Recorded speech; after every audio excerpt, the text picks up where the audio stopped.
Hello, everybody. Good morning, good afternoon, good evening, depending on where you're watching us from. My name is Rafael, and I'm the communication the communication coordinator for Car Connects. I'm from Brazil, and I'm very happy to have our 10th edition of Core Talks today, or this great LinkedIn Lives Dash podcast that started with David Wild himself, the father of the Jobs Act. And we are reaching the 10th edition of our podcast. And I'm very happy and very thrilled to have Samson Williams from the Crowdfunding Professional Association. Say our hellos, Samson. Welcome to the show. Awesome. Good afternoon, wonderful, beautiful people. My name is Samson Williams. I'm president of the Crowdfunding Professional Association. We're based out here in Washington, D.C., but we're a national association. We also do have some international members from Bahrain and India. And so we're always advocating on behalf of the 70 plus FINRA licensed funding portals, as well as secretly 3,000 broker dealers, even if those broker dealers aren't yet officially members of the Crowdfunding Professional Association. So when we're not advocating for funding portal owners and broker dealers, of course, we're always trying to look out for the interest of our most important customers, investors. That's very nice. That's very nice to hear. That's very good. I hope you guys grab your coffee or a glass of water because this is going to be a very, very interesting conversation. So, Sam, before we go further, tell us a little bit more about you, where you're speaking from, what do you do professionally? Tell us a Mhm. little bit more about your background and how you got to where you are today, how you got involved with crowdfunding and with private equity. Mhm. Cool. By training, I'm a classically trained anthropologist, but I spend most of my days being a crisis manager, specifically for financial institutions. And so back in 2008, I came up to Washington, D.C. on a 90-day contract to work at Fannie Mae to help them with the 2008 recession. You might recall they almost ruined the universe in 2008, 9, 10. And so I learned a lot about capital markets, mortgage backed securities. And then in 2016, my old college roommate said, "Hey, there's this thing called crowdfunding. We should do it. We should build a crowdfunding platform for real estate. Come join me." And so I left Fannie Mae in 2016 to join his crowdfunding platform. Um, and that's where I learned about the crowdfunding the old fashioned way by putting my life savings into it and see what happened. And let me tell you, there's no journey quite like the entrepreneurship journey because we pay the iron price for the information we're about to tell you. Rather, I paid the iron price for the information I'm about to tell you. But any entrepreneur will tell you, you're really not an entrepreneur until you've burned through your life savings for the third or fourth time. That's since you have a background on crisis management, I can say that that's scary. That's kind of scary, but that's also kind of exciting, isn't it? Yeah, most people think so. Crisis management is helpful because that's like my day to day job. Yes. So particularly when dealing with startups and founders, this is the first time they've ever started a business. That's why they're Mm. called startups. And in many instances, the first time they've ever founded a business. And so most people think that success is a straight line. You're going to start this business. You're all Excel billionaires because you've got a beautiful spreadsheet that says you're going to go to market. You're going to make X amount of money. You put your valuation at 8, 9 figures because you're an Excel billionaire. But then life hits you. And so for all the businesses back in January of 2000 who launched with the new year, would dump their life savings into restaurant retail businesses. And they're like, yes, we're going to do it. That's January 5th, 2020, March 6th, 2020, we went into lockdown for the pandemic. And so Mhm. we often think that success is linear. You start, you finish. Really, it's you start, you find out that being an entrepreneur is like being a bee in a hurricane. And if you're lucky, most 95% fail in the first 5 years. 5 years later, you'll be like, oh yeah, I started, I did this thing, and now I'm here 5 years later, and I can start on my overnight journey to success. And I want to say, I know we're going to talk about crowdfunding, but sometimes we don't give enough. Uh, we don't talk about enough about entrepreneurship and how difficult running a small business is, because I might refer to it as a small business, but to you, your wife, your paycheck, your kids, it's not a small business. It is the biggest business on the universe, because that's how you Mhm. keep a roof over your head and your kids fed. So we do have to talk a little bit about the emotional journey of being a founder, of being an entrepreneur, Nice. and what role crowdfunding plays in that. Yeah, that's actually a nice way to see it because when you see a small business, I mean, it can be a small coffee shop or it can be a small software company. It's providing food and the roof you live in, right, for a family. So it's not just about a small business, about your life savings. It's about life itself, right? You have kids to 100%. support. You have taxes to pay, a lot of taxes to pay. You have sometimes you have one, two employees to pay, or the entrepreneur sometimes has to do itself to develop, to build, to sell, to market, right? 100%. So the after I lost my first $500,000 trying to launch a regular real estate crowdfunding platform, my big takeaway from that is that I only wish entrepreneurship is so difficult. I only wish it on my enemies. B, even if we're not enemies and you're trying to be a founder or launch a startup, I'm cheering for you.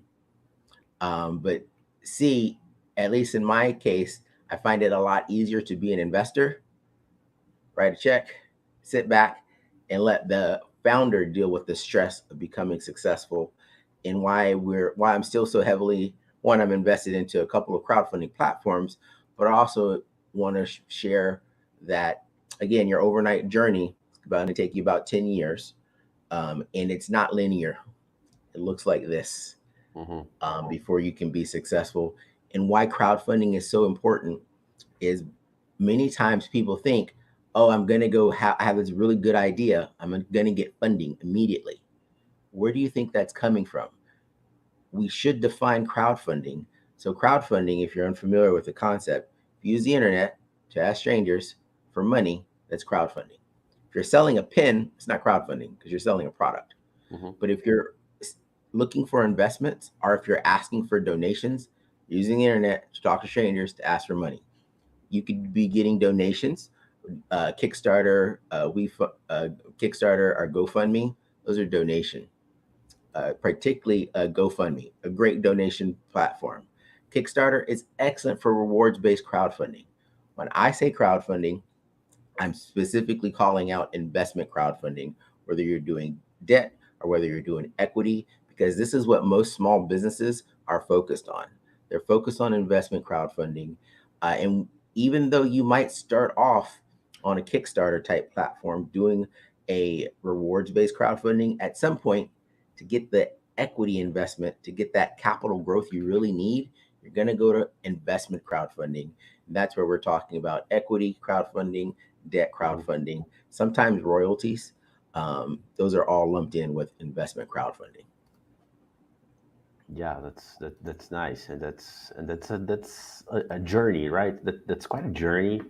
It's very interesting, and one thing that I would love to talk about before we go a little bit deeper in the crowdfunding association and how it can help entrepreneurs.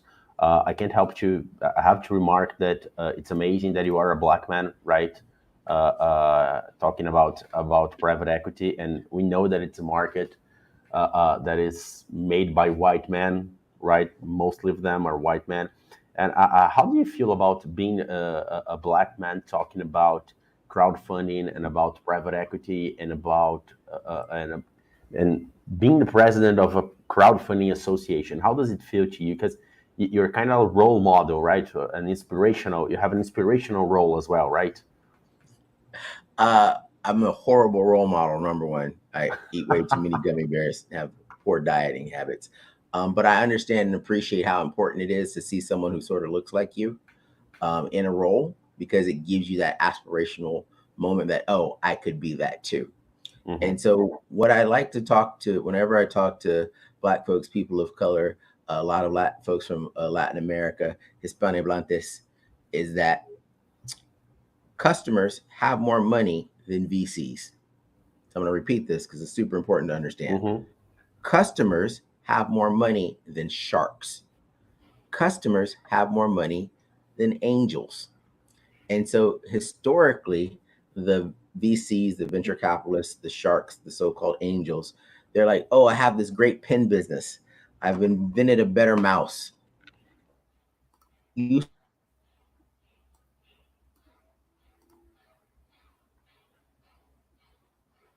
Oh, too bad. I think we lost Samson. I think we lost Samson. He's probably had an issue with profitable. his connection. Are you back? Are you back? Oh, okay, I'm back. We had you locked. You thought we were talking about having a better mouse, and then we lost you. So if you have a product, you've invented a better mouse, you need to remember that your customers have more money than VCs. Your customers have more money than investors. Why this is important is because investors don't actually make your business profitable. Customers do. And so if Nice. you're Black, if you're a minority, if you've been denied access to the traditional methods of venture capital, of accessing capital, you still might be able to tap into your customers who have more money than VCs because it's your customers who make your business profitable. How you tap into them is by using the Jobs Act crowdfunding rules so that you can solicit from your customers, current customers, future customers, potential customers, investments into whatever your good product or service is.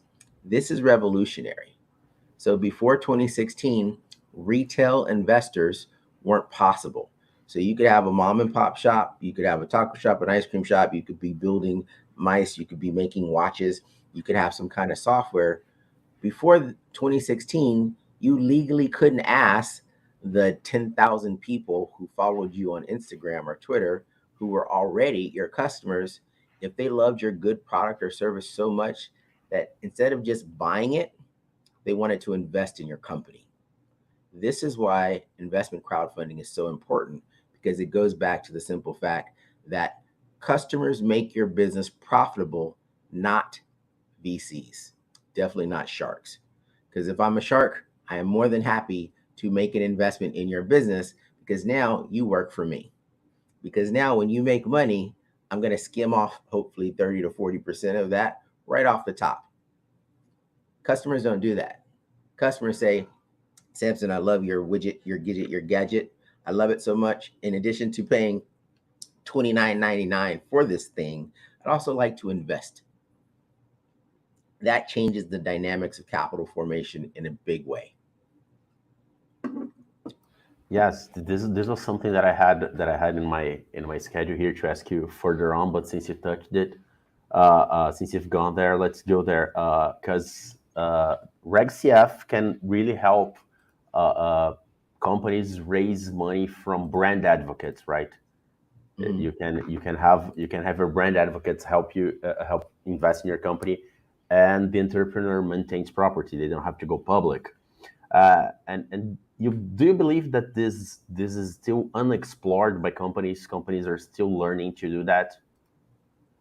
100%. And I forgot to, so particularly if you're Black, you're sort of blessed to be the same complexion as Jesus, like myself. Why crowdfunding is so crucial? When the VCs are preventing you from accessing the um, traditional capital, your customers open the door. You're already an influencer. You already have your own style. You probably have your own product. You've got a following in your, you built a community. You put in 5, 10 years of building a community.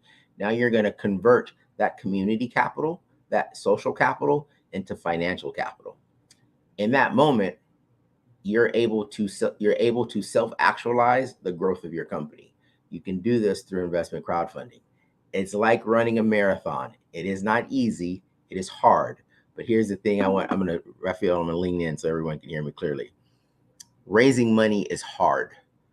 You only have about 6 funding options. You can go to a bank and the bank will lend you your money at 12 to 18%. If you have $1 million in the bank, they will lend you your money at 12 to 18%. If you do not have that money in the bank, they're not going to lend you money. So if you can't get it from the bank, you'll think, oh, VCs. You probably don't want to accept money from VCs, aka sharks, because there is a reason they call them sharks. They're hungry, they're greedy, and they want to eat you alive. Then you have angels. Why this group of investors is called angels is a mystery, because they want the same terms as sharks. So why are they called angels? I do not know. So after banks, after VCs, after sharks, there is these people called hedge funds. They're even more predatory, or rather, the terms that they want can be even more egregious than sharks. And keep in mind, if this is your first time founding a business and you go in front of a group of sharks, that is their business. The business of a shark is to eat as much as they possibly can. And if this is your first time ever raising money and you go in front of a group of 2, 3, 5 sharks, they're going to have you for lunch because you just don't know what you just don't know. Banks, hedge funds, sometimes private equity, sharks, angels. You can do invoice factoring, but definitely want to consider that carefully before you go down the route of invoice factoring. Then that last group is the crowd. That last group is your actual customers. And this is, again, that game-changing moment for retail investors, because now founders can talk to their customers and say, if you love my good product or service, after you spend $29.99 buying this and you love this widget, why don't you consider investing $290 in my business for an equity stake? And this is why it's super important for Black people, for women, for women of color, because when the traditional outlets tell you no, you say, okay, cool, I'm going to go engage my crowd. I'm going to go engage my community. I'm going to go engage my customers. And what that does, it gives you an opportunity to convert your customers into investors. And I stole this term from Woody Nice. I didn't invent it. Those folks are called investomers. And an investor is a customer who's now an investor. That changes the game in a really profound way. But I want to be clear that whether you're raising money from banks, VCs, angels, hedge funds, our retail customers, investors, all of these entities, they need to know the same exact data. What's your business? How do you make money? What are you offering? What terms are you raising on? How am I going to make my money back? Doesn't matter if it's a bank, a shark, or a retail investor. They all need to know the same exact data points.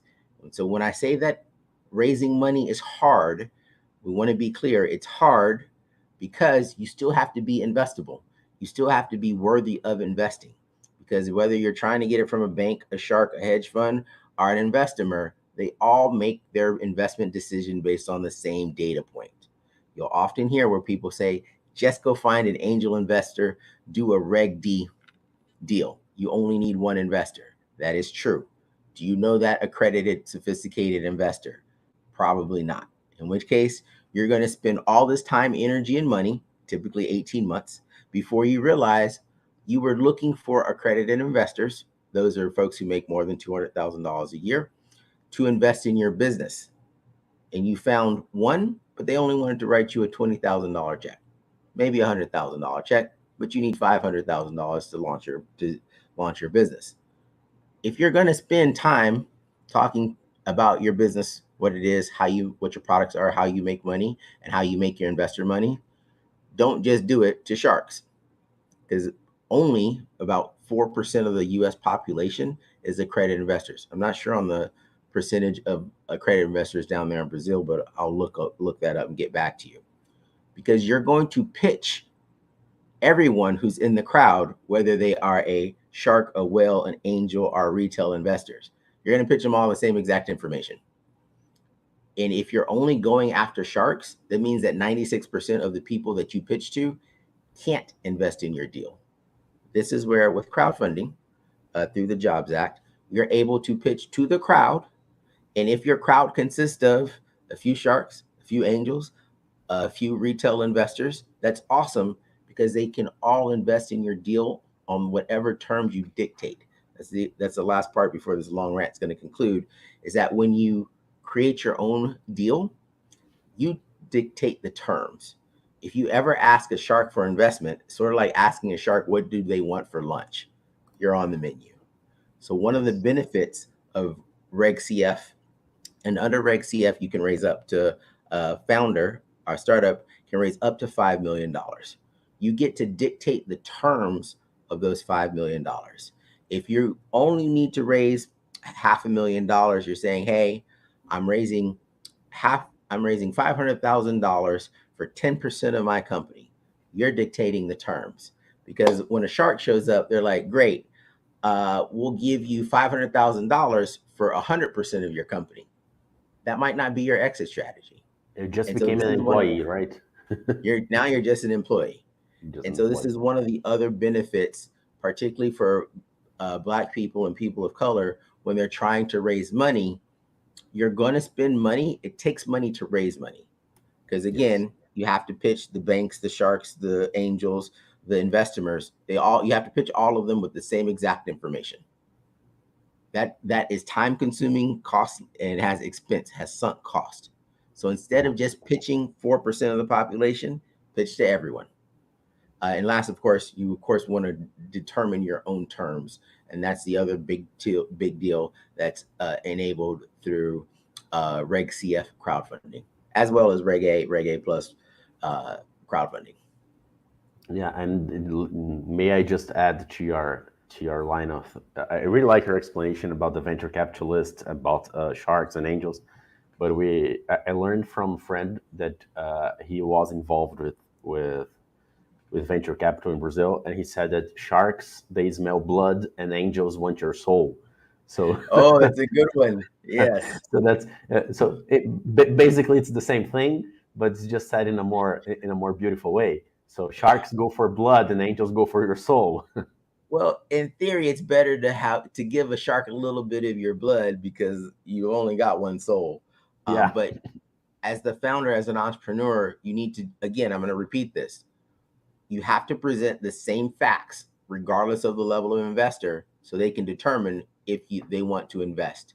Sometimes they don't want to invest because they just don't invest in the businesses in your vertical. I know a gentleman here in DC. He made his money in the taxi business. He only invests in businesses where there's wheels involved. So he's not investing in your SaaS company 99% of the time, because he's like, your main method of making money doesn't have a wheel involved. I'm all about transportation. Hmm. So you have to keep in mind, if you're just going to go out and find that one angel investor, that one shark that's going to write you that $2 million check, you're probably going to spend 18 months before you realize, oh, 96% of all people I talked to, they couldn't write me a check, because I was doing a private placement memorandum, a Reg D 504 or 506 deal, in which case 96% of the folks you interact with, they just simply can't invest.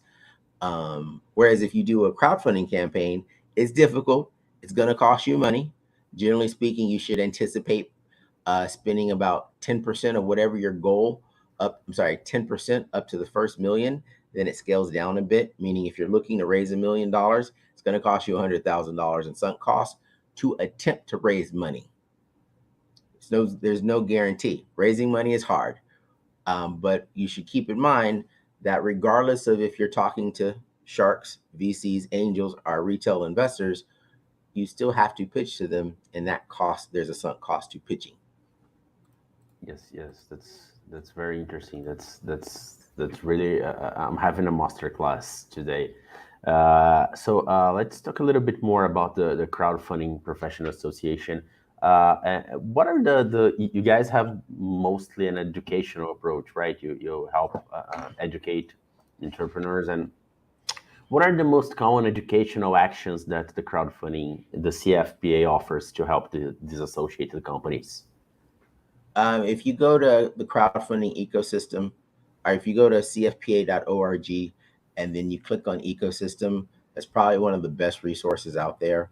Uh, the ecosystem provides you a curated board of crowdfunding professionals, some accountants, some lawyers, some IP folks, some marketing folks, and then you can ask questions that are specific, um, questions that are specific to crowdfunding.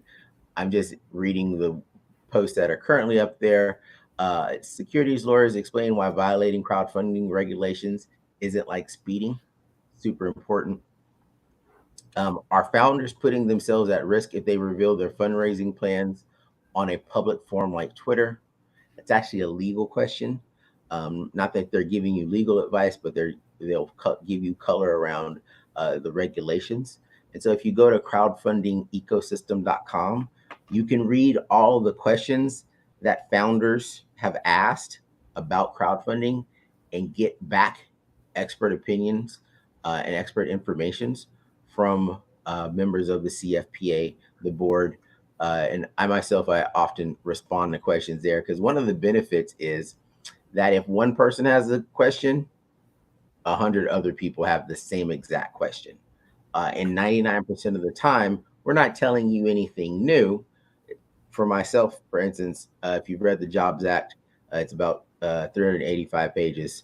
Then there's an addendum that's another couple hundred pages. So I've read the Jobs Act, highlighted it.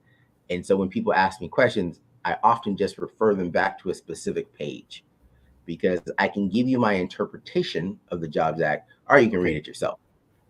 Yeah, but most of the time you just need to know, and that's what the Crowdfunding Professional Association does. It provides you the technical expertise that you need in order to feel empowered to make your business decisions. Yeah, and also we have, as an association, of course, as business in general, you have companies in different stages, right? Some people are starting, some people are already filing, some people have already done some funding somehow. So you have people with different levels of knowledge, and they are able to exchange this kind of information, right? 100%. So we do have courses and posts and information specifically for founders. Sometimes I call them entrepreneurs. They've got a 9 to 5. They want to be entrepreneurs. They're not quite ready to leave their job, and they've never launched a business before. The information we give them is basic. This is what it means to start a business. You're incorporated. You file for your county or state tax license. You're a bona fide business because people can't invest in an idea. Then there's other information for people. This is their second or third time founding a business. They've had 1 or 2 successful exits. They went the VC route the first 2 times, but they weren't very happy with it. So now they're exploring, what is it? Now that I've had a couple of exits, how can I go back to my customers?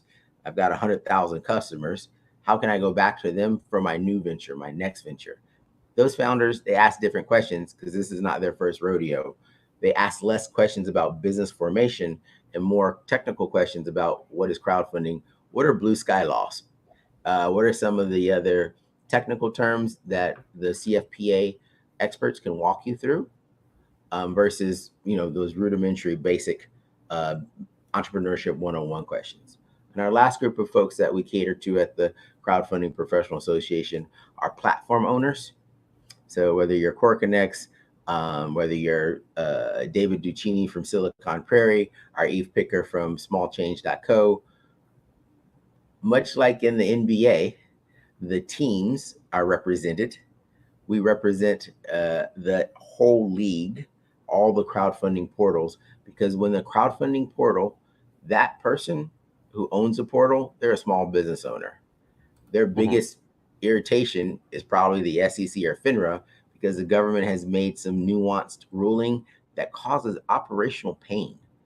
And so instead of tackling it one at a time from each funding portal, you come to the CFPA, we can say, okay, if one funding portal has told us this, it applies to the next 70.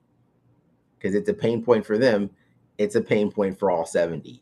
Instead of having a discombobulated, decentralized approach to how you address the regulator, we're able to help organize and say, and engage the regulator, say, hey, here's some things that you should probably consider changing when it comes to social media. We want entrepreneurs and issuers to be able to get on Twitter and say they have a deal, or they're raising money and not get in trouble. Because again, all of the securities rules is based on the 1933 Securities Exchange Act. And shockingly enough, Twitter did not exist in 1933. So some of the rules don't necessarily apply apples to apples to how entrepreneurs and founders use modern technology to engage their customers. Yeah, things don't fit, right? When you take something from almost 100 years ago, and obviously it's not going to fit our ecosystem and our reality and the difficulties people might have, right? And because it doesn't fit, this is where we advocate for all crowdfunding portals. Because when we advocate for the portals, we're also advocating for the founders, the issuers, the entrepreneurs, as well as the investors.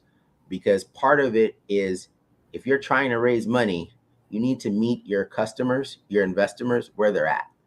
If they're on Reddit, if they're on LinkedIn, if they're on Twitter, if they're on Facebook, you need to be able to use those platforms to, in a regulated and compliant manner, attempt to raise funds from them. That's what we're here for. That's what the CP. That's the real mission of the Crowdfunding Professional Association. Yeah, that's very interesting. And also you can have here on the on this forum you can have a lot of answers with different perspectives, right? You have people from legal perspective, from accounting perspective, FINRA broker dealers. I mean, you have different people looking from different perspectives and offering different answers that can connect, right? That can help give a better answer to the entrepreneur, regardless on which stage he's at, right? That's very interesting. That's very Yeah, interesting. 100%. Check out crowdfundingecosystem.com. Ask a question. Someone will get back to you. Go through the old questions. Generally speaking, when someone asks me a question, it's not the first time the question's been asked. So I'll find an old response from 2-3 years ago and just send them the link and say, watch this video, then come back and ask me a question, because it's part of that. And I just don't do that. The variety of experts, we have about 24 people who regularly respond to questions, that gives the entrepreneur a way to measure twice before cutting once. Because if you're a founder, you're about to bet your life savings, probably your spouse's life savings, on whatever you're about to do. And so you need to have the unbiased source, which is the Crowdfunding Professional Association, to tell you in real terms, entrepreneurship is so difficult, Samson only recommends it to his enemies. And those resources help you understand why I say that. Yeah, yes, yes. Yeah, sometimes your enemies can be your best friends as well, right? So 100%. yeah, especially if you are the Superman. His enemy is actually just like him. So we hating the others what we see in ourselves. So that's a little psychological, a little anthropological, but that's a whole Yeah. different conversation. But Well, that's I will add to that point, Raphael, that Superman can't be super without a villain. Otherwise, he's yes, just a yes, dude who can fly. exactly. Yes, yes. What happens if Batman kills the Joker? There are no more movies. There are no more stories, right? You still have some And, others, but the Joker is the big deal, right? and you bring up a very interesting point. Remember, as a founder, do not associate yourself with yes men and yes women. Because if you surround yourself with people who aren't going to tell you who aren't going to be honest and transparent, what you'll find is that you're setting yourself up for failure. You're talking in an echo chamber, and no one's telling you, hey, watch out, this is going to happen. So just remember, you sometimes need to purposely, as a founder, go find someone who's contrary, ornery, and is just against your idea, because they're actually going to tell you what you need to know to protect yourself, versus being surrounded by a lot of people who are just watching you spend your life savings and telling you, yes, that's right, that's right. Hmm. Yeah, especially when you start growing, right? You have, for example, I'm gonna hire someone to help me with social media. I don't know. Uh, he's the specialist, he or she, of course. The person is the specialist, right? Then, oh, I Mhm. want this, and that. Maybe that's not the best way to go. No, but I want that. Let's try a different approach. That's not the best. Yes, it can be done, but there are other ways. There are better solutions. Mhm. And so, because you bring it up and we're talking about social media, I do want to take a moment, because if you're a founder, if you have a startup or an established business, and you're thinking, oh, I would like to raise money, whatever your pitch deck is, pitch it to everyone via crowdfunding. And so if you're looking to raise up to $5 million, you can use Reg CF, the SEC exemption known as Reg CF. If you need to raise a little bit more, you can using Reg A Plus, you can raise up to $75 million. And so Reg A Plus is pretty ideal for companies looking to raise more than $5 million, less than $75 million. There is an expense involved. It's probably going to cost you around $150,000 to put your deal together to go out and raise over $5 million. You should at least have a budget around $150,000. Even if you think you're going to go out and find a shark, you're going to do a road show. That road show is going to cost you about $150,000 before you actually find that one single investor. And so why I'm telling you this now, one, so you get accustomed that money is not free. During the ICO craze, the initial coin offering in the blockchain crypto space, a lot of people discovered crowdfunding. They got on the internet, they asked strangers for investment. That's crowdfunding. ICOs were just unregulated crowdfunding. And fortunately, a few years later, we understand why they had a 98% failure rate, because when it's unregulated crowdfunding, there's no checks and balances. And so you have a lot of fly-by-night operators. The other thing, the reason I'm bringing this home is crowdfunding, raising money, comes at a sunk cost. What you need to spend your money on, your time rather, is building community. Because if you go to Core Connects, if you go to any crowdfunding platform, they provide you a service of crowdfunding, of being a platform. They don't do marketing. They don't do community building. They don't do advertising. It's still the crowd part, just the funding. The crowd, yes. The crowd is yours, so, right? Raphael, you remind me, crowdfunding works best with a crowd. It's on the founder to get the crowd. That's where the time, energy, and expense really comes in. Because the platform, their fee is based typically on success. Meaning if you're successful at bringing the crowd to the platform, then they're going to charge you some percentage of the deal, typically somewhere between 5 and 8%. But again, crowdfunding works best with the crowd. Platforms, by rules and law, they're not there to do marketing and bring the crowd for you. That's on you. So before you go to raise money, I don't care if it's from a crowd of sharks or a crowd of angels or a crowd of investors, retail investors, you got to build your crowd. Because you build your crowd and then you go to a platform that says, hey, my deal is on this platform, click this link.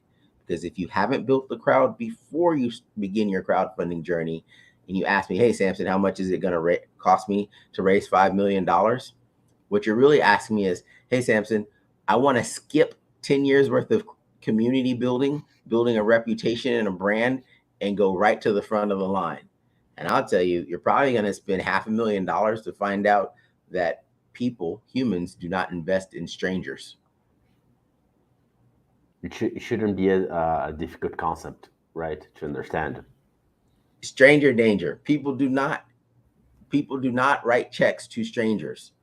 And so if you get on the internet and you ask strangers for money and they don't know who you are, your conversion rate plummets. And so if you're not willing to build the crowd, you're not able to access funding, because crowdfunding is a process of converting social capital into financial capital. So I really want the founders and startups to take this away. The hardest part of crowdfunding is the crowd, and that's on you.